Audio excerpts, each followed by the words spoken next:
Endometriose. O que é? Como que a nutrição pode auxiliar?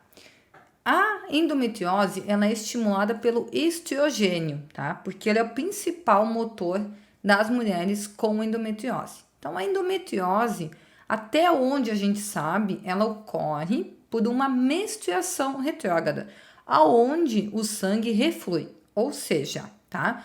Ele volta para as trompas, para o ovário, e como ele tem fragmentos do endométrio, que é um tecido que se cola, e com esses fragmentos ele acaba se fixando nesses órgãos. Porém, 90% das mulheres têm essa menstruação retrógrada, mas só 10% desenvolvem a endometriose.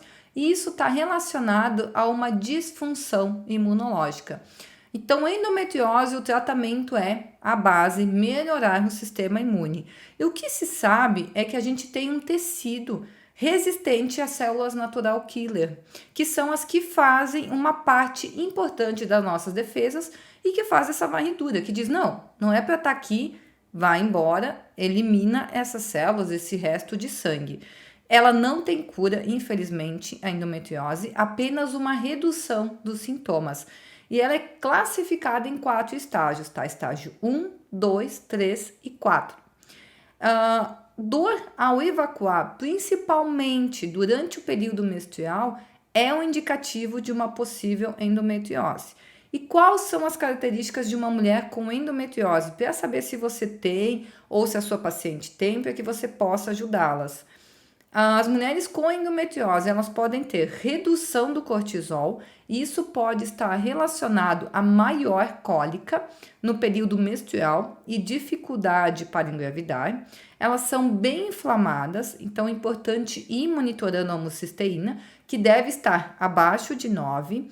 Tem disbiose, sendo o alvo para o tratamento sempre que se fala em endometriose é o intestino, porque a disbiose ela pode agravar a endometriose e porque na disbiose a gente já sabe que tem uma diminuição de bactérias que são responsáveis por metabolizar o estrogênio. Essas mulheres com endometriose elas são mais acometidas por doenças autoimunes, como fibromialgia, doenças da tireoide, tireoidite Hashimoto, doença de Graves, depressão, ansiedade, que estão associados à dor, rinite, asma e sensibilidades alimentares. As doenças mais correlacionadas, pacientes que têm endometriose que podem ter em conjunto é lúpus eritematoso, artrite reumatoide, doença celíaca, doenças inflamatórias intestinais, doenças autoimunes na tireoide, principalmente a tireoidite de Hashimoto, uma vez que ela é a doença autoimune que mais acomete as pessoas no planeta. As mulheres com endometriose, a gente tem que então investigar essas doenças autoimunes, tem que fazer o exame do FAM, tem que pedir fator reumatoide, tem que avaliar anti-TPO, anti-tireoglobulina, o TRAB, que são marcadores de doenças autoimunes na tireoide. Tem que investigar tudo isso para ver o que pode ter associado. Elas também têm reservas ovarianas menores, ou seja, vai ter valores menores no hormônio antimileriano e com isso vai ter mais dificuldade em engravidar. E os fatores de risco para endometriose? O que faz uma mulher ter um risco maior? Começar a menstruar antes dos 12 anos aumenta a chance de endometriose. Ciclos menstruais menores de 26 dias aumentam as chances de endometriose e a duração dos ciclos, quanto maior, mais chances de ter endometriose, uma vez que vai ter mais sangramento, vai ter mais esse efluxo, sangue indo para o ovário, para as trompas, podendo levar esses fragmentos do endométrio. Mulheres com sarda têm mais chances de ter endometriose. Isso é uma correlação, tá? Isso foi o que estudos acharam. Tem dificuldade em detoxificar, tendo mais chance de ter endometriose. São mulheres que têm um TGO, um TGP e um gama-GT acima de 20 e mulheres muito estressadas, com estresse crônico. E o que melhora, tá? A endometriose? A gestação, por culpa do progesterona, que reduz a endometriose. Exercício regular diminui a chance de endometriose.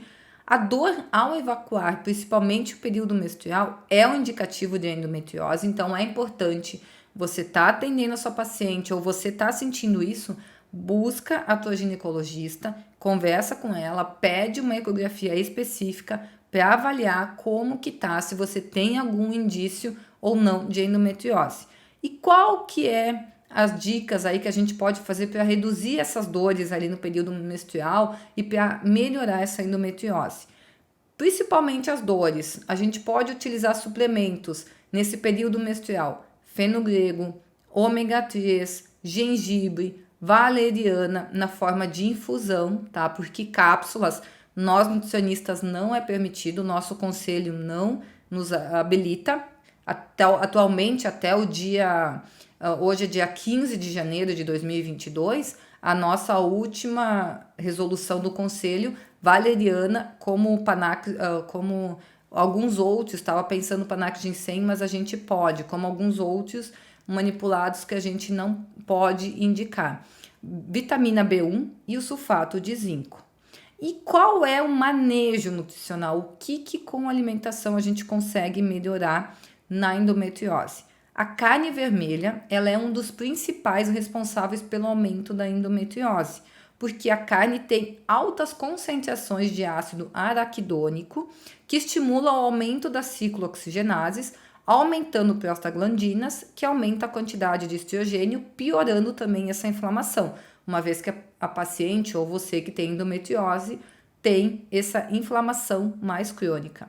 Uma dieta rica em gordura, mesmo sem alterar o progesterona e a insulina, ela agrava e pode aumentar nos casos de endometriose por causar alterações em receptores estrogênicos, redução da expressão de receptores de progesterona, aumento da infiltração de macrófagos, proliferação estroma endometrial, aumento na expressão de genes pró-inflamatórios e pró-oxidantes.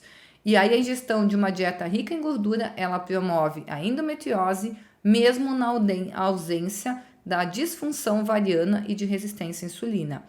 Então, a sugestão para quem tem endometriose, uma vez que não tem cura, é fazer ciclos alimentares.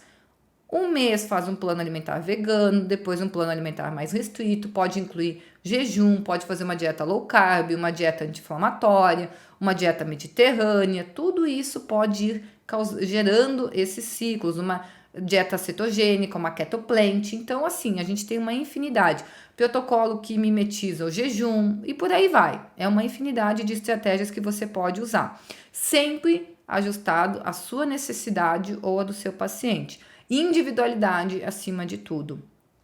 E quanto mais frutas cítricas a mulher que tem endometriose consumir, menos riscos de endometriose ela terá e também vai ajudar para as que fizeram cirurgia para que não tenha um retorno.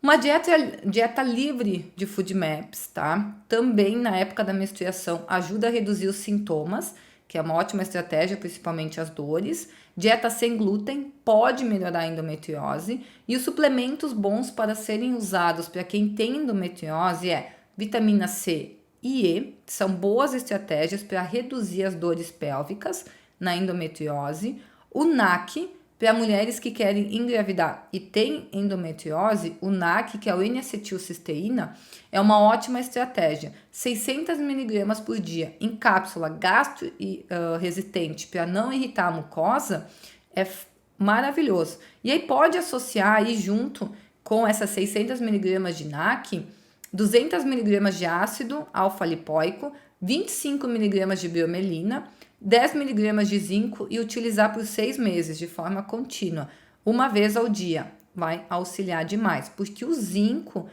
e a endometriose tem muita correlação. A deficiência de zinco, ela aumenta a chance de ter endometriose, está relacionado à imunidade, a estresse oxidativo, à inflamação e também uma deficiência em zinco gera uma pior saúde intestinal. A vitamina D em mulheres com endometriose tem uma concentração mais baixa e ela é fundamental para melhorar o sistema imune, para reduzir a inflamação e a proliferação dessas células. Mulheres que sofrem com endometriose, então o que elas têm que usar? Zinco, ômega 3, vitaminas do complexo B, magnésio E mulheres também que têm endometriose tendem a não dormir muito bem. E aí isso vale a mesma coisa para as que têm SOP e como consequência podem ter abortos espontâneos. E para isso a gente pode entrar com estratégias para melhorar o sono, como melatonina, GABA, taurina, teanina, ashwagandha, colina. Nós podemos usar valeriana, mulungu, passiflora na forma aí de infusão. Então nós temos uma infinidade de coisas que podem auxiliar nesse ponto. O azeite de oliva extra virgem, ele reduz a atividade da aromatase no tecido adiposo e assim ele estimula a síntese do SHBG, que é a proteína ligadora de hormônios sexuais, reduzindo os níveis de estradiol livre. Então, o azeite de oliva, quanto mais amargo, mais compostos fenólicos ele tem. Própolis para a mulher com endometriose é ótimo porque ele reduz o processo inflamatório, auxilia no sistema imune, isso devido a todos os compostos fenólicos que ele tem presente, que é quercetina, apigenina, crisina, resveratrol, genisteína, também a gente pode usar e também tem presente nele alguns desses, principalmente a apigenina, mas todos vão vir a somar. Então a crisina que está presente no mel, no própolis, nas flores, reduz a inflamação e a angiogênese e a aromatase, que é um aumento aí do DHT. Os resultados mostraram então que a crisina ela suprimiu a proliferação da endometriose. E que dose que a gente pode usar? De 200 a 400 miligramas aí ao dia. Pode fracionar em uma ou duas vezes. A apigenina, que é um potente antioxidante, reduz a angiogênese. Uma dose sugerida é 200 miligramas ao dia, que também pode ser fracionado. Quercetina, potente antioxidante, que pode ser usado de 50 a 500 miligramas ao dia, também fracionado em duas doses. Silimarina, que reduz o tamanho dos implantes, é um potente detoxificante, que pode ser usado aí de 100 a 300 miligramas ao dia. Ômega 3, que tem que ter uma quantidade maior de EPA ingerido ao dia. 2 gramas aí de ômega 3 por dia, principalmente de EPA, é fantástico. Resveratrol, uma dose aí de 5 a 50 miligramas ao dia, também pode ser fracionado, que é um polifenol que tem propriedades antiproliferativas, antigiogênicas, anti-inflamatórias e antioxidantes, auxiliando demais no tratamento da endometriose. A curcumina, que é potente para ser usado, que pode ser usado aí de 50 a 500 miligramas da curcumina a 95% de curcuminoides, que ela é mais bioativa, mais biodisponível, tendo um ótimo resultado. E se você quer usar uma mais ainda biodisponível, que não precisa da piperina, por quê? A gente precisa associar a cúrcuma com a piperina, tá? Agora, de cabeça, eu não lembro se é 100 miligramas de cúrcuma para 1 miligrama de piperina, mas é só dar um Google que vocês veem. Mas o que eu sugiro? Piperina eu não utilizo mais com os meus pacientes, pela questão de ser um irritante gástrico, de ter muito paciente com desconfortos a nível intestinal, com suspeita de síndrome de intestino irritável, que pode agravar ainda mais o caso. Aí o que eu uso? O curete, que ele é 10 vezes mais biodisponível do que a cúrcuma. Se eu ia colocar 200 miligramas de curcumina, eu coloco apenas 20 miligramas dele, com um efeito muito maior e sem precisar da piperina. O chá verde, né, que ele diminui a ação do estradiol, diminui o crescimento endotelial, diminui a perfusão sanguínea no crescimento endotelial, induz a regressão da endometriose. Pode ser usado como extrato seco padronizado, pode ser utilizado aí como chá, pode ser utilizado a kombucha para pacientes que podem, né, que não tem aí casos de candidíase, de presença de fungo, uma vez que a kombucha é feita com uma levedura, né, então a gente tem que cuidar um pouquinho, não são todas as mulheres que se beneficiam, ou o matcha, que aí pode ser utilizado preparações ao longo do dia. E o picnogenol, que ajuda a reduzir a dor na endometriose. 100 miligramas ao dia, também fracionado em 2 doses, vai auxiliar muito. Essa era a parte de endometriose que eu queria falar para vocês. Já falamos de TPM, de SOP, e agora no próximo vídeo eu vou estar falando sobre menopausa, a última parte dessa aula aí de saúde da mulher.